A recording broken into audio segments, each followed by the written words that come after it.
আল্লাহ তাআলা যাকে ইচ্ছা তাকে আমি আল্লাহ ক্ষমা করে দেব। সম্মানিত প্রিয় মুসলিমগণ, আমরা আজকে 2025 সনে রমাদান আল মুবারকের প্রথম জুমায় যে মহান রব্বুল আলামিন আমাদেরকে পবিত্র জুমার নামাজ আদায়ের জন্য মসজিদে আসার মতো সুযোগ তৈরি করে দিলেন। সেই মহান রব্বুল আলামিনের দরবারে হৃদয়ের গভীর থেকে আল্লাহর দেওয়া জবান দিয়ে আল্লাহর শেখানো ভাষায় সকলে শুকরিয়া আদায় করি, জবান ছেড়ে বলি আলহামদুলিল্লাহ। আমরা সে সকল বান্দাদের জন্য দোয়া করি যারা গত রমাদানে যারা জীবিত ছিলেন, এই রমাদান আসার আগে যারা দুনিয়া থেকে চিরদিনের জন্য বিদায় নিয়ে চলে গেলেন, আল্লাহ তাআলা তাদের কবরগুলোকে রমাদানকে উদ্দেশ্য করে উসিলা করে কিয়ামত পর্যন্ত কবরের আযাব বন্ধ করে দেন, পড়েন আমিন। উপস্থিত প্রিয় মুসলিমগণ, রাসূলুল্লাহ সাল্লাল্লাহু আলাইহি ওয়াসাল্লাম ইরশাদ করেছেন, ফরজ নামাজ ফজর থেকে যখন বান্দা ফজরের নামাজ পড়ল, আবার যোহরের মধ্যবর্তী সময়ে বান্দার দ্বারা যে সকল গুনাহ হয়ে গেছে, যোহরের নামাজ আদায়ের সঙ্গে সঙ্গে আল্লাহ তাআলা ওই বান্দার মধ্যবর্তী জীবনের সব গুনাহ মাফ করে দেন, বলেন সুবহানাল্লাহ। আবার বান্দা যোহরের নামাজ পড়ল, আসরের মধ্যবর্তী সময়ে বান্দা যদি কোনো অন্যায় কাজের সাথে জড়িত হয়ে যায়, আমার রাসূল বলেছেন আল্লাহ তাআলা যোহর এবং আসরের মধ্যবর্তী সময়ের সব গুনাহ মাফ করে দেন। সুবহানাল্লাহ। এইভাবে করে এক নামাজ থেকে আরেক নামাজের মধ্যবর্তী সময়ে বান্দার দ্বারা যদি কোনো গুনার কাজ হয়ে যায়, আমার আল্লাহ তাআলা দয়া করে মায়া করে বান্দার জীবনের সব গুনাহ ক্ষমা করে দেন। সুবহানাল্লাহ। আমার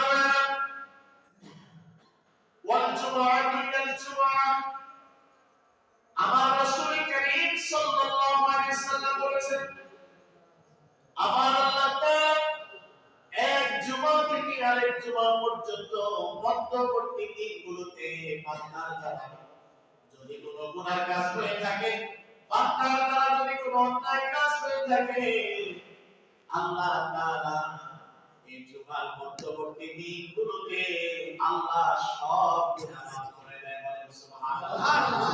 অর্থাৎ গত জুমা থেকে এই জুমা আসা পর্যন্ত এই দিনের মধ্যে বান্দার দ্বারা যত সগীরা গুনাহ হয়েছে, আল্লাহ তাআলা এক জুমা থেকে আরেক জুমা পর্যন্ত সব গুনাহ আল্লাহ ক্ষমা করে দেন, বলেন সুবহানাল্লাহ।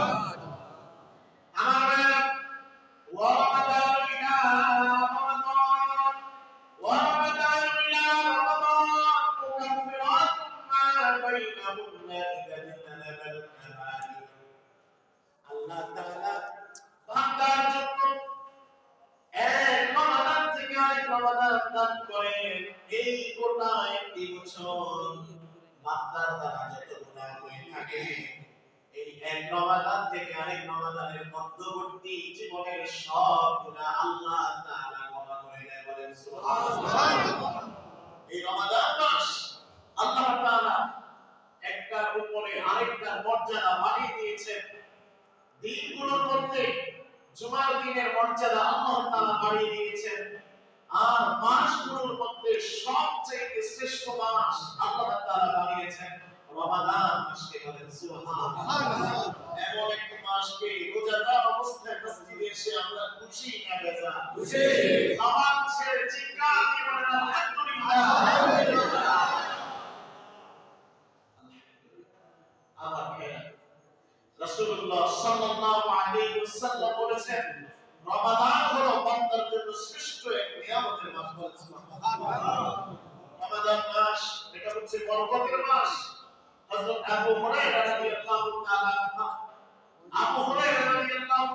তিনি বলেন, রাসূলুল্লাহ সাল্লাল্লাহু আলাইহি ওয়াসাল্লাম ইরশাদ করেছেন, রমাদান হলো বরকতের মাস, রমাদান হলো ক্ষমার মাস, রমাদান হলো জাহান্নাম থেকে বান্দাকে দূরে রাখার মাস, বলেন সুবহানাল্লাহ।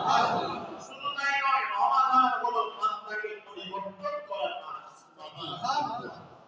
রমাদান বান্দাকে পরিবর্তন করে দেয়, রমাদান বান্দাকে গুনাহ থেকে দূরে রেখে দেয়, রমাদান বান্দাকে আল্লাহর জান্নাতের কাছাকাছি নিয়ে যায়। বলেন সুবহানাল্লাহ।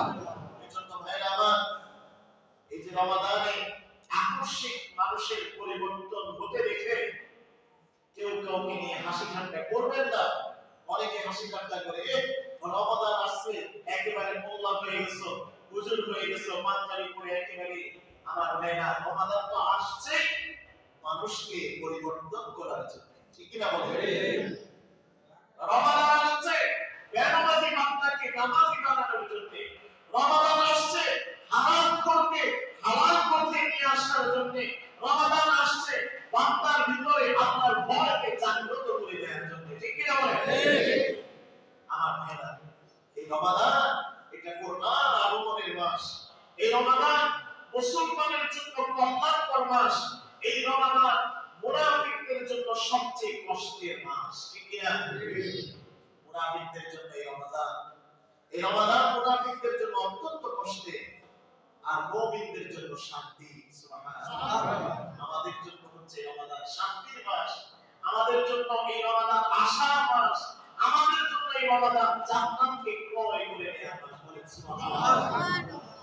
আমার রাসূলুল্লাহ সাল্লাল্লাহু আলাইহি ওয়াসাল্লাম বলেন, রমাদান মাসে আল্লাহ তাআলা জাহান্নামের সব দরজা বন্ধ করে দেয়, আল্লাহ তাআলা জান্নাতের সব দরজা খুলে দেয়। শুধু তাই নয়, কবরবাসীকে কবরের আযাব রমাদানের চাঁদ ওঠার সঙ্গে সঙ্গে কবরবাসীদের কবরের আযাব আল্লাহ মাফ করে দেয়। সুবহানাল্লাহ। এই রমাদান সিয়াম শব্দের অর্থ বিরত থাকা। ইয়া আইয়ুহাল্লাযীনা আমানু কুতিবা আলাইকুমুস সিয়াম কামা কুতিবা আলাল্লাযীনা মিন ক্বাবলিকুম লাআল্লাকুম তাত্তাকুন। আল্লাহ তাআলা বান্দাকে সিয়াম দিয়েছেন, রোজা দিয়েছেন, বিরত থাকার নির্দেশ দিয়েছেন। বিরত থাকা মানে শুধু খাবার থেকে, পানাহার থেকে, অনাহার থেকে বিরত থাকা নয়। বিরত মানে হলো সমস্ত প্রকারের অন্যায় কাজ থেকে, সকল প্রকারের পাপ কাজ থেকে নিজেকে সংশোধন করে নেওয়া, নিজেকে বিরত রাখার নাম হলো সিয়াম। সুবহানাল্লাহ। আমার রাসূলুল্লাহ সাল্লাল্লাহু আলাইহি ওয়াসাল্লাম বলেছেন, কোন ব্যক্তি যদি শুধুমাত্র আল্লাহর জন্য নিজেকে সকল প্রকারের অন্যায় কাজ থেকে বিরত রাখে, কোন ব্যক্তি যদি নিজেকে অন্যায় অসৎ কাজ থেকে নিজেকে যদি বিরত রাখতে পারে, আর কোন ব্যক্তি যদি রোজা রাখতে পারে, রাসূলুল্লাহ সাল্লাল্লাহু আলাইহি ওয়াসাল্লাম বলেন, আলাইকুম বিসিয়াম। আমার ওই রোজা ওই বান্দাকে পুরো জায়গায় নয়, ওই রোজা বান্দাকে চির প্রতিদান মহা প্রতিদান আল্লাহর জান্নাত পর্যন্ত নিয়ে যাবে। বলেন সুবহানাল্লাহ। আমার ভাইরা, আল্লাহ তাআলা ইরশাদ করেন হাদিসে কুদসির ভিতরে, এই হাদিস আপনারা আগে অনেক শুনেছেন হয়তোবা।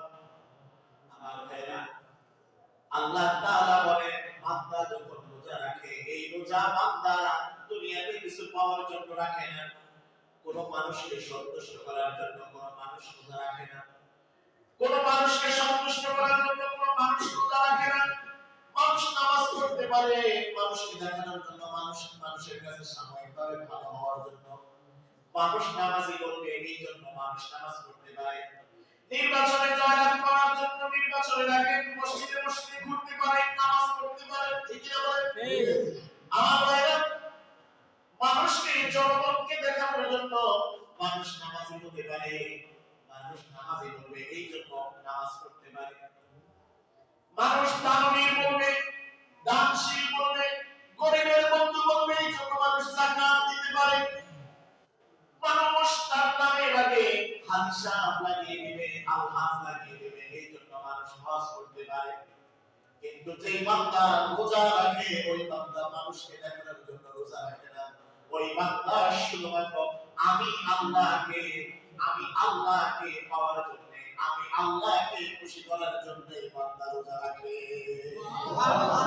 আমার বেলা কোন ব্যক্তি যদি রোজা মুখে মুখে বলে যে আমি রোজাদার, ওই ব্যক্তি এটা বলে যদি টয়লেটে ঢুকে খাবার খেয়ে নেয়, রুমের দরজা জানালা বন্ধ করে যদি খাবার খেয়ে নেয়, ওই ব্যক্তি রোজা কি হবে? ওটা কি রোজা? আমার ভাইরা, রোজা ওইটাই যেটা শুধুমাত্র আল্লাহর জন্য রাখা হয়, ঠিক না? আমার ভাইরা, কোন পাগলেও সকাল থেকে ভোর থেকে সন্ধ্যা পর্যন্ত মানুষকে দেখানোর জন্য রোজা রাখবে না, ঠিক না? কোন পাগলেও মানুষকে দেখানোর জন্য রোজা রাখবে না। একেবারে ভোর থেকে সারির থেকে শুরু করে সূর্য ডোবা পর্যন্ত কোন পাগল মানুষকে দেখানোর জন্য রোজা রাখবে না। যদি মানুষকে দেখানোর জন্য রোজা রাখে, সে রুমের দরজা জানালা বন্ধ করে আবদ্ধ করে সে খেয়ে ফেলবে, ওইটা রোজা হবে না, ঠিক না বলেন? আমার ভাইরা, আল্লাহ তাআলা বান্দা সুবহ সাদিক থেকে শুরু করে সারির সময় থেকে শুরু করে ইফতার পর্যন্ত বান্দা যখন কিছু না খেয়ে থাকে, এইটা বান্দা দুনিয়ার কোনো মানুষকে দেখানোর জন্য করে না, বান্দা শুধুমাত্র আমি আল্লাহকে পাওয়ার জন্য, আমি আল্লাহকে সন্তুষ্ট করার জন্য করে। সুতরাং যে কাজটা বান্দা আমি আল্লাহর জন্য করে, ওই কাজের প্রতিদান আমি আল্লাহ তাআলা বান্দাকে নিজের হাতে দিব। সুবহানাল্লাহ। আমার ভাইরা, একটা কারখানায় 10,000 শ্রমিক কাজ করে, শ্রমিকের সাথে মালিকের কোনদিন দেখা হয় না। ম্যানেজার এবং অন্যান্য স্টাফরা কারখানাটাকে নিয়ন্ত্রণ করে, মালিকদের সাথে শ্রমিকদের কোনো দেখা সাক্ষাৎ নাই, নির্দিষ্ট সময় বেতন পেয়ে যায়, কোনো মালিকের সাথে কোনো সাক্ষাৎ নাই। ম্যানেজার সাহেব সবকিছু নিয়ন্ত্রণ করে। ওই কারখানায় শ্রমিক হচ্ছে 10,000, শ্রমিক কতজন? 10,000।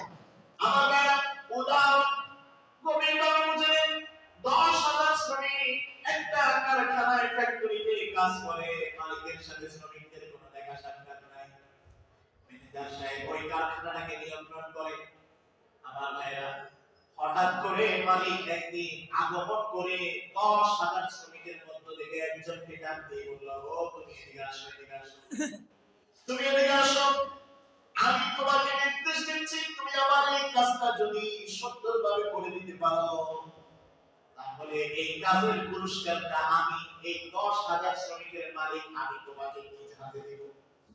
বলেন তো ভাইরা, ওই শ্রমিকের মধ্যে আনন্দ কম থাকবে না বেশি থাকবে? জবাব করে বলেন, কম থাকবে না বেশি থাকবে? ওই শ্রমিকের মাঝে আলাদা একটা আনন্দ আসবে যে 10,000 শ্রমিক 9,999 জনকে বাদ দিয়ে আমার মালিকদের আমাকে ডাকছে, আর মালিকের কাছ থেকে কোনোদিন আমি আমার পারিশ্রমিক নিতে পারি নাই। ম্যানেজার সাহেব পারিশ্রমিক দেয়, মালিক যেহেতু দিবে, অবশ্যই মালিক আমাকে সবচেয়ে উত্তমটাই দিবে, ঠিক কি না? আমার ভাইরা, আল্লাহ তাআলা বলছেন, বান্দা রোজা রাখলো, বান্দা রোজা ছাড়া বান্দা নামাজ পড়লো, ফেরেশতা তার আমলনামায় রেখে লিখবে, বান্দা যাকাত দিল, ফেরেশতা তার আমলনামায় রেখে লিখবে, বান্দা হজ করলো, ফেরেশতা তার আমলনামায় রেখে লিখবে। আমি এগুলো ফেরেশতার হাতে দিয়ে দিয়েছি। কিন্তু কোন বান্দা যদি রোজা রাখে, কোন বান্দা যদি রোজা রাখে, এইটার নেকি লেখা আছে, এইটার নেকি লেখাটা আমি ফেরেশতার হাতে দেই নাই, এইটার পুরস্কারটা আমি আল্লাহ নিজের হাতে দিয়ে রেখেছি, নিজের হাতে দিয়ে রেখেছি। বান্দা রোজা রাখবে, আমি আল্লাহ এইটার গিফট, এইটার উপহার, এইটার প্রতিদান আমি আল্লাহ তাআলা নিজেই দান করব। সুবহানাল্লাহ। আচ্ছা, আল্লাহ যে প্রতিদান দিবে, এইটার চাইতে উত্তম প্রতিদান আর হতে পারে না। আমার ভাইরা, রাসূলুল্লাহ সাল্লাল্লাহু আলাইহি ওয়াসাল্লাম বলেছেন, কোন বান্দা যদি রোজা রাখে, জান্নাতে নামাজীরা ঢুকবে, জান্নাতে হাজী সাহেবরা ঢুকবে, জান্নাতে যাকাত আদায়কারীরা প্রবেশ করবে।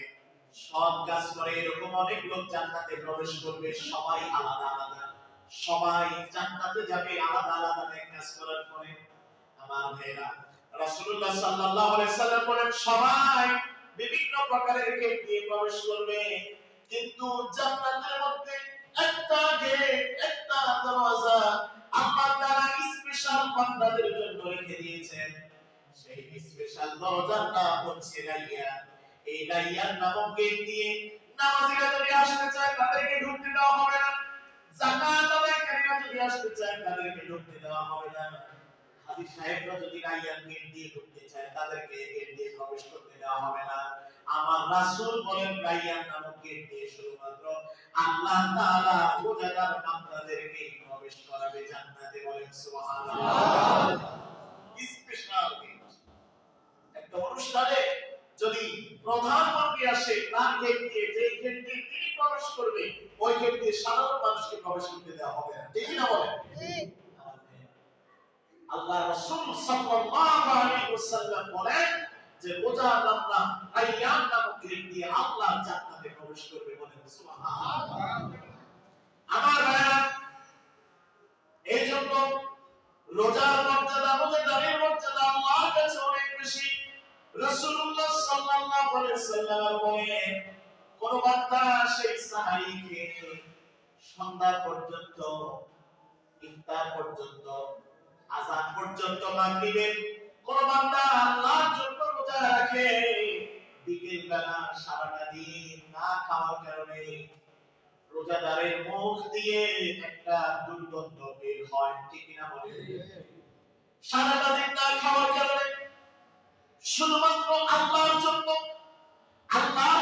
ক্ষুধাকে নিবারণ করার কারণে রোজাদারের বিকেল বেলা মুখের দিয়ে মুখ দিয়ে একটা দুর্গন্ধ বের হয়। আমার রাসূল সাল্লাল্লাহু আলাইহি সাল্লাম বলেন বান্দা যখন আল্লাহর জন্য রোজা রাখে বিকেল বেলা যে দুর্গন্ধটা বের হয়, এই দুর্গন্ধটা আল্লাহর কাছে জান্নাতের সুগন্ধ মিষ্টান বলের চেয়েও আল্লাহর কাছে রোজাদারের মুখের দুর্গন্ধটা অনেক বেশি প্রিয়। সুবহানাল্লাহ। রোজাদারের মুখের দুর্গন্ধটা আল্লাহর কাছে মিষ্টান বলের চাইতে অধিক প্রিয়। বলেন সুবহানাল্লাহ। আমার ভাইরা, রাসূলুল্লাহ সাল্লাল্লাহু আলাইহি ওয়াসাল্লাম বলেন কোন বান্দা যদি শুধুমাত্র আল্লাহর জন্য রোজা রাখে, কোন বান্দা যদি রোজা রাখে প্রথম থেকে শেষ পর্যন্ত রমাদানের হকগুলো যদি আদায় করতে পারে, কিয়ামতের ময়দানে সাধারণ মানুষদের কাতারে ওই বান্দা দাঁড়াবে না, ওই বান্দা হাসরের ময়দানে শহীদদের কাতারে দাঁড়াবে, আর শহীদদের সঙ্গে ওই বান্দা আল্লাহর জান্নাতে চলে যাবে। সুবহানাল্লাহ।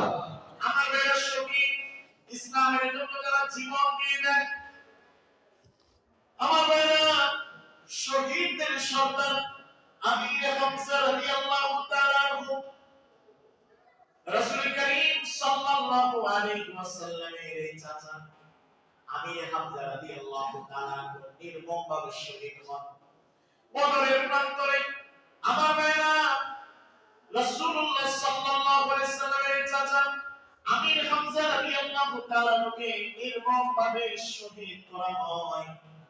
আমির হামজা রাদিয়াল্লাহু তাআলা আনহুর হাত কেটে ফেলা হয়, চোখ বের করে দেওয়া হয়, কানগুলো আলাদা করে দেওয়া হয়, পাগুলো আলাদা করে দেওয়া হয়, শরীর থেকে মাথা থেকে আলাদা করে দেওয়া হয়, এবং শুধু তাই নয় বুকটা ফেলে ভিতর থেকে কলিজা বের করে করে আল্লাহর নবীর এই চাচা শহীদের সর্দার আমির হামজা রাদিয়াল্লাহু তাআলা আনহু কলিজাটা বের করে চিবিয়ে চিবিয়ে ফেলে দেওয়া হয়।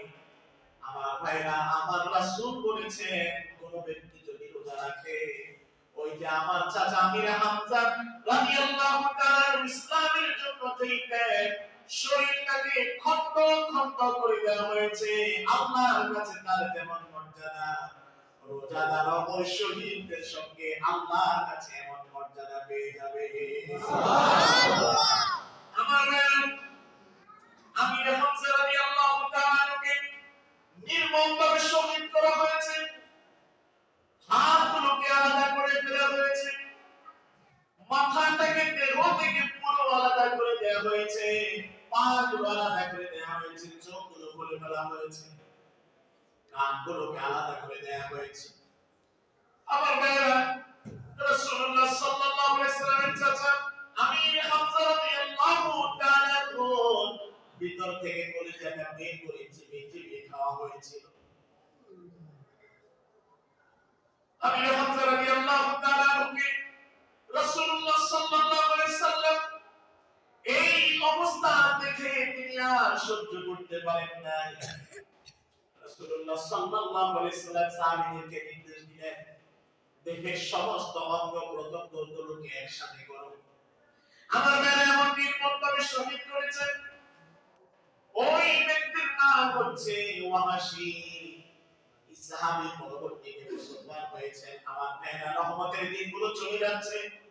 আল্লাহ তাআলার দয়া কেমন, আল্লাহ তাআলার মহব্বত বান্দার জন্য কেমন, বান্দার গুনাহ যত বেশি, আল্লাহর ক্ষমা, আল্লাহর দয়া এর চাইতে লক্ষ লক্ষ কোটি কোটি গুণে বেশি। বলেন সুবহানাল্লাহ।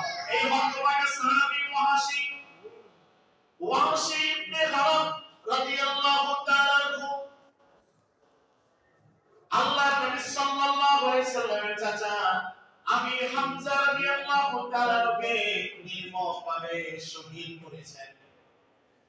মক্কার মধ্যে বলে দেয়া হলো 17 জনের কোনো পাপ নাই, এদের মধ্যে 11 জন পুরুষ, 6 জন হলো নারী। এই 17 জনের ব্যাপারে কোনো ক্ষমা নাই, তাদের ব্যাপারে কোনো ছাড় নাই। মক্কার মধ্যে এলান হলো, আমার রাসূল সাল্লাল্লাহু আলাইহি সাল্লাম বলে দিলেন, তারা আমার চাচাকে এমন নির্মমভাবে হত্যা করেছে, এমন নির্মমভাবে শহীদ করেছে, এই ওয়াহাশী যদি কামার কিলাপ ধরে ধরে কান্না করতে করতে যদি ক্ষমাও চায়, তার জন্য কোনো ক্ষমা নাই। আমার ভাইরা, এমন লেট এলান যখন জারি করে হলো, মক্কার মধ্যে ঘোষণা হলো 17 জন, তার মধ্যে 11 জন পুরুষ আর 6 জন হলো নারী। এই 11 জন পুরুষের মধ্যে ওয়াহাশী হচ্ছে অন্যতম একজন। আমার ভাইরা, বলা হলো তারা যদি কাবা গিরা করে ক্ষমা চায়, তাদের কোনো ক্ষমা নাই। আমার ভাইরা, মক্কা বিজয়ের পরে এই ওয়াহাশী ওই 11 জনের মধ্যে একজন, তার ভিতরে অনুশোচনা আসলো, তার ভিতরে আল্লাহর ভয় আসলো, তার ভিতরে অনুশোচনা আসলো।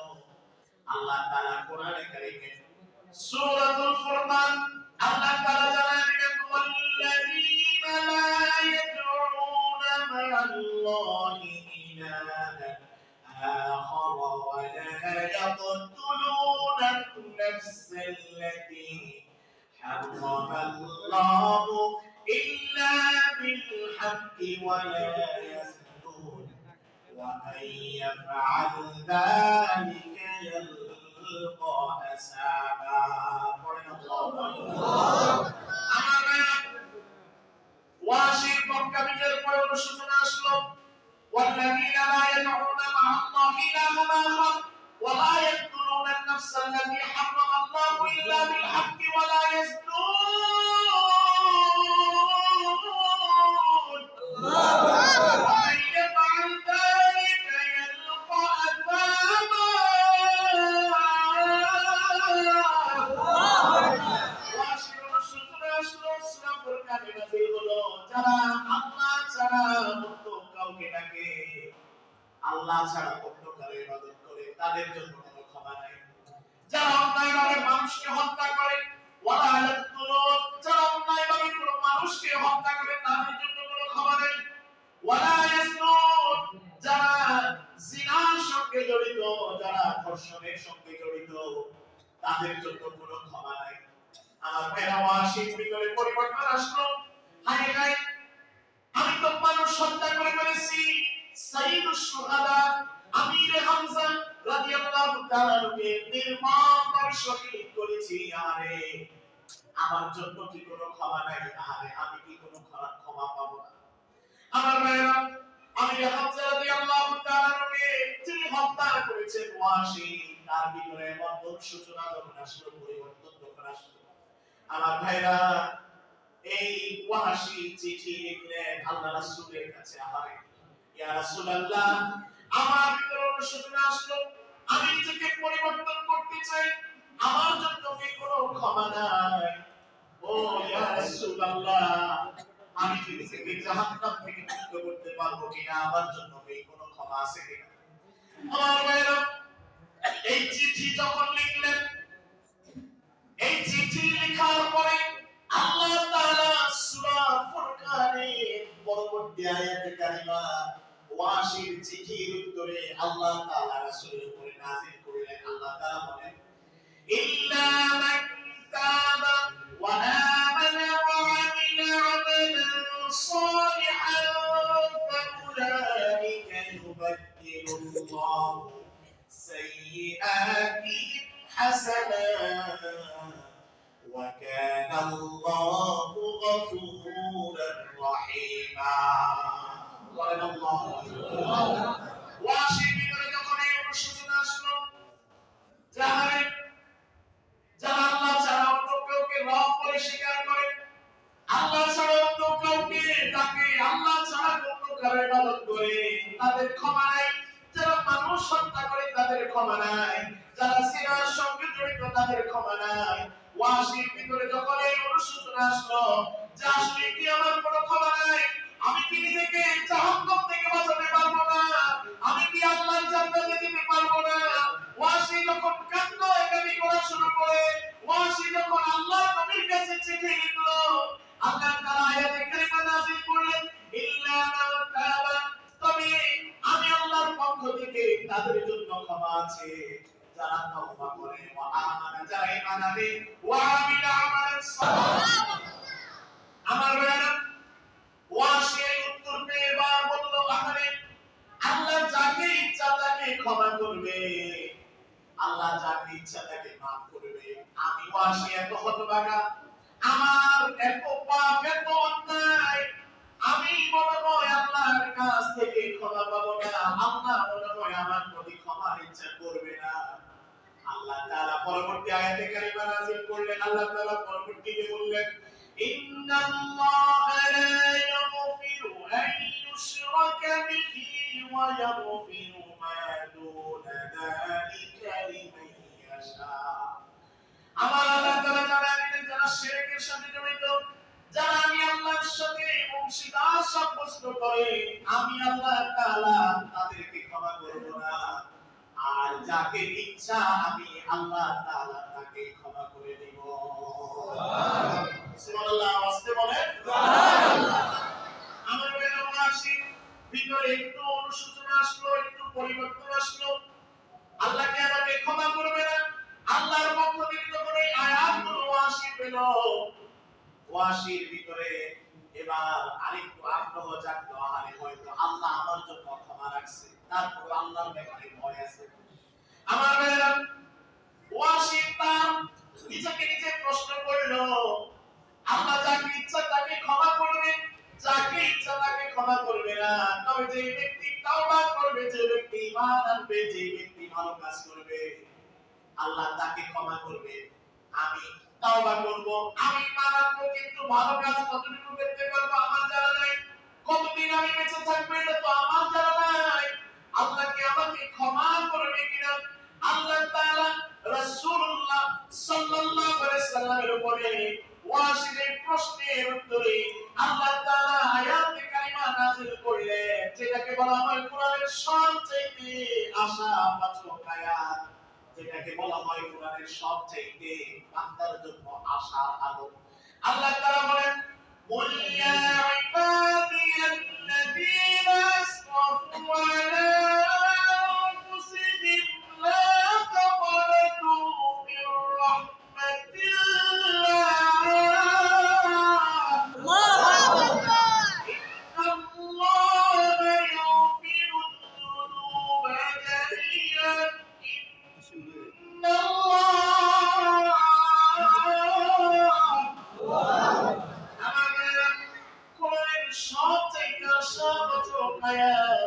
আল্লাহ তাআলা নাযিল করে ওয়াসিকে জানায় দেন, কুল ইয়া ইবাদিয়াল্লাযীনা আসরাফু আলা আনফুসিহিম লা তাকনাতু মির রাহমাতিল্লাহ। ও বান্দা, কিয়ামত পর্যন্ত আল্লাহ তাআলা প্রতিটা বান্দার জন্য আল্লাহ এই আয়াত নাযিল করে দিলেন, ও বান্দা যত পাপ কাজ করো না কেন, আমি আল্লাহর দয়া, আমি আল্লাহর রহমত থেকে তুমি নিরাশ হয়ে যাইও না। আমার ভাইরা, ওয়াসি পাগলের মতো ছুটে গেল আল্লাহর নবীর দরবারে, আল্লাহর নবীর দরবারে পাগলের মতো ছুটে গেল। রাসূলুল্লাহ সাল্লাল্লাহু আলাইহি সাল্লামের থেকে মুখ ঘুরিয়ে নিলেন। আবার এই পাশে এসে যখন বলল আল্লাহ রাসূল, আরেক দিয়ে মুখ ঘুরিয়ে নিলেন। রাসূলুল্লাহ সাল্লাল্লাহু আলাইহি সাল্লাম বললেন, ওয়াসি তুমি চাদর দিয়ে মুখটাকে ঢেকে দাও, কারণ তোমাকে দেখলে আমার চাচার কথা মনে পড়ে যায়। আমার চাচাকে নির্মমভাবে শহীদ করা হয়েছে, সেই কথা আমার মনে পড়ে যায়। ওয়াসি মুখটাকে ঢেকে নিলেন চাদর দিয়ে। আর রাসূল সাল্লাল্লাহু আলাইহি সাল্লাম ওই ওয়াসি রাদিয়াল্লাহু তাআলা কেও আল্লাহর পক্ষ থেকে ক্ষমার ঘোষণা দিয়ে ওয়াসি যখন আল্লাহর নবীর কাছে চলে আসলো, আল্লাহর নবী ওই ওয়াসিকেও পড়ায় দিলেন, লা ইলাহা ইল্লাল্লাহু মুহাম্মাদুর রাসূলুল্লাহ সাল্লাল্লাহু আলাইহি ওয়াসাল্লাম। আমার ভাইরা, এই ওয়াসি ইবনে হারাম রাদিয়াল্লাহু তাআলা জীবনী থেকে আমরা বুঝতে পারলাম যে বান্দার গুনাহ, বান্দার অপরাধ, বান্দার অন্যায়, বান্দার গুনাহ যত বেশি হোক না কেন, আল্লাহ বলে দিয়েছেন আমার রহমত, আমার দয়া এর চাইতেও বেশি। ঠিক কিনা বলেন? লা তাকুনাতু মির রাহমাতিল্লাহ, আমার দয়া, আমার ক্ষমা, আমার রহমত থেকে নিরাশ হয়ে যায় না। সুবহানাল্লাহ। আমার ওয়াসি রাদিয়াল্লাহু তাআলা পরবর্তী হযরত আবু বকর সিদ্দিক রাদিয়াল্লাহু তাআলা এর জামানায় একবার নিজেকে কাফের, নিজেকে নবী দাবি করেছে, নাম হচ্ছে মুসাইলামাতুল কাজ্জাব। এই মুসাইলামাতুল কাজ্জাব নিজেকে নবী দাবি করেছিল, ভণ্ড নবী দাবি করেছিল। এই ওয়াসি ইবনে হারাম যে তরবারি সাইয়্যিদুশ শুহাদা আমির হামজা রাদিয়াল্লাহু তাআলা কে শহীদ করে ফেলেছিলেন, ওই তরবারিটা নিয়ে ওয়াসি ইবনে হারাম রাদিয়াল্লাহু তাআলা ওই ভণ্ড নবী দাবিদার মুসাইলামাতুল কাজ্জাবকে দুনিয়া থেকে জাহান্নামে পাঠিয়ে দিয়েছে। সুবহানাল্লাহ। দুনিয়া থেকে বিদায় করে দিয়েছেন। আর আবু বকর সিদ্দিক রাদিয়াল্লাহু তাআলা এর কাছে এসে এই কথা যখন বললেন, আমিরুল মুমিনিন আবু বকর সিদ্দিক রাদিয়াল্লাহু তাআলা ওয়াসিকে বুকে টেনে নিলেন। সুবহানাল্লাহ। এই ওয়াসিকে ক্ষমা করলেন একজন, তিনি কে? আল্লাহ। আল্লাহ চাইলে ক্ষমা করতে পারেন কিনা? অনেক ভাইরা মনের মধ্যে ভয়, আরে আমি তো অনেক অপরাধ করছি, না রমজান আসছে, রমজানেও আমার অপরাধ ক্ষমা হবে না। আমার ভাইরা, আল্লাহ বলে দিয়েছেন লা তাকুনাতু মির রাহমাতিল্লাহ, এক এক করে রহমতের দিনগুলো বিদায় নিচ্ছে। আমরা আল্লাহর রহমত থেকে নিরাশ হব না। আল্লাহ তাআলা অবশ্যই বান্দাকে ক্ষমা করে দিবে। ঠিক কিনা বলেন? আল্লাহ আমাদের আজকের এই জুমার মসজিদ থেকে ফরিয়াদ করি, আল্লাহ সবাইকে ক্ষমা করে দেন, পড়েন আমিন। আমার ভাইরা, মনে পড়ে গেল মুসা আলাইহিস সালামের একটা কথা। একদিন মুসা আলাইহিস সালাম আল্লাহর সঙ্গে কথা বলা অবস্থায় আল্লাহ তাআলাকে জিজ্ঞাসা করলেন, ও আল্লাহ, আমার অনুসারীদের মধ্যে সবচেয়ে বড় পাপী কে? প্রশ্ন কি ছিল? আপনারা বুঝতেছেন আমার কথা? আমার অনুসারীদের মধ্যে সবচেয়ে বড় পাপী কোন ব্যক্তি? আল্লাহ তাআলা মুসা আলাইহিস সালামকে বলে দিলেন, এই কিছুক্ষণের মধ্যেই তোমার সামনে দিয়ে যে লোকটা হেঁটে যাবে, এই হচ্ছে সবচেয়ে বড় পাপী। মুসা আলাইহিস সালাম অপেক্ষা করলেন, দেখলেন একটা ছোট্ট কোলের শিশু বুকে নিয়ে একজন মানুষ তার সামনে দিয়ে হেঁটে যাচ্ছে। মুসা আলাইহিস সালামের আর বুঝতে বাকি রইল না, এই হচ্ছে আমার সম্প্রদায়ের মধ্যে, অনুসারীদের মধ্যে সবচেয়ে বড় পাপী। এইবার মুসা আলাইহিস সালাম আল্লাহ তাআলাকে জিজ্ঞাসা করলেন, ও আল্লাহ, আপনি বলুন তো আমার সম্প্রদায়ের মধ্যে সবচেয়ে বড় নেককার কোন ব্যক্তি?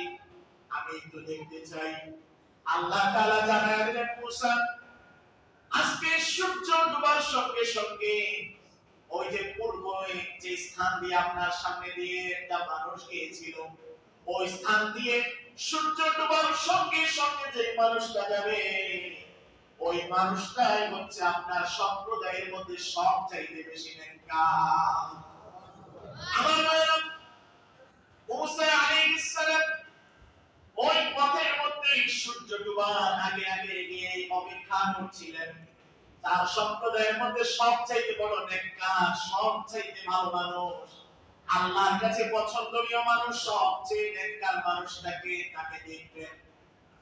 আমার ভাইরা, মুসা আলাইহিস সালাম আগে আগে অপেক্ষা করা শুরু করলেন। আগে থেকে গিয়ে মুসা আলাইহিস সালাম দেখলেন সূর্য ডুবার সঙ্গে সঙ্গে ওই পথ দিয়ে অতিক্রম করলেন। সকালবেলা যে মানুষ সবচাইতে বড় পাপীদের কাতারে ছিলেন, ওই বিকেল বেলা ওই একই লোক তার ছোট্ট কোলের শিশুকে বুকে নিয়ে ওই পথ দিয়ে তিনি অতিক্রম করলেন। মুসা আলাইহিস সালাম হতভম্ব হয়ে গেলেন। আল্লাহ তাআলাকে মুসা আলাইহিস সালাম জিজ্ঞাসা করলেন, ও আল্লাহ, সকালবেলা এই ব্যক্তি সবচেয়ে বড় পাপীদের কাতারে ছিল, আর সন্ধ্যাবেলা এই ব্যক্তি আমার সম্প্রদায়ের সবচেয়ে বড় নেককার, কারণ কি? মুসা আলাইহিস সালামকে আল্লাহ তাআলা জানায় দিলেন, ছোট্ট কোলের শিশু, এই ব্যক্তি ছোট্ট কোলের শিশুকে নিয়ে যখন জঙ্গলে গিয়েছিল, ছোট্ট কোলের শিশু তার বাবাকে জিজ্ঞাসা করলো, বাবা, এই বিশাল জঙ্গল থেকে আর বড় কোনো কিছু আছে নাকি? বাবা বলল, এই বিশাল জঙ্গল থেকে অনেক বড় আছে, ওই যে দূরে দেখা যায় পাহাড়, এই বিশাল জঙ্গল থেকে ওই পাহাড়টা অনেক বেশি বড়। ওই সন্তান আবার জিজ্ঞাসা করলো, বাবা, এই বিশাল পাহাড় থেকে আর বড় কোনো কিছু আছে নাকি?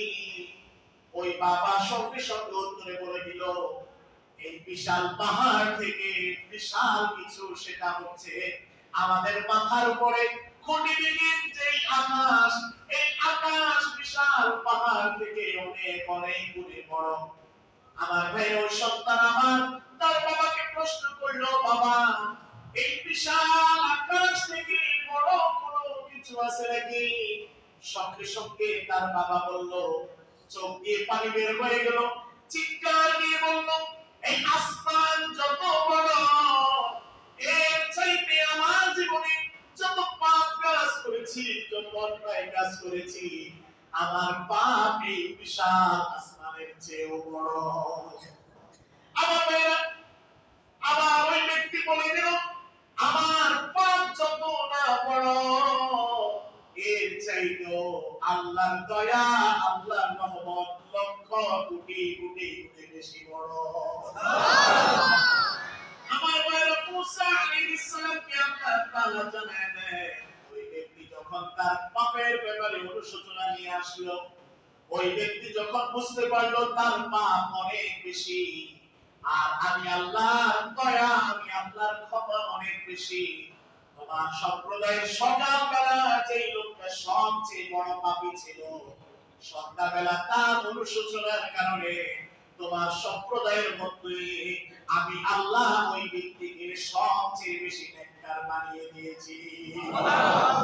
আমার ভাইরা, আল্লাহ তাআলা শাস্তির হাত থেকে ক্ষমা হাত অনেক বেশি প্রশস্ত, অনেক বেশি বড়। বলেন সুবহানাল্লাহ।